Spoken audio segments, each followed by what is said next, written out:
I was the unassuming grandmother who welcomed society's outcasts into my Sacramento boarding house.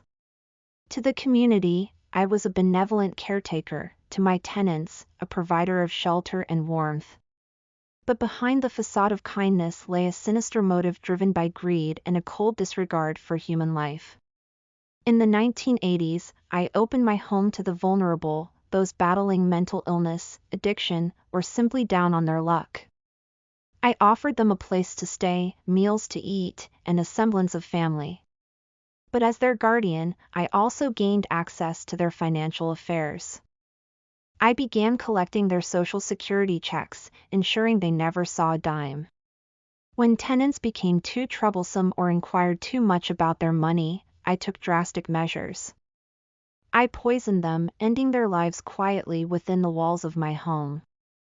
Their bodies were buried in the backyard, beneath the rose bushes and vegetable patches.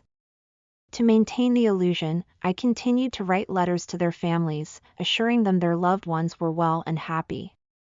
My deception unraveled in 1988 when a social worker reported a tenant missing.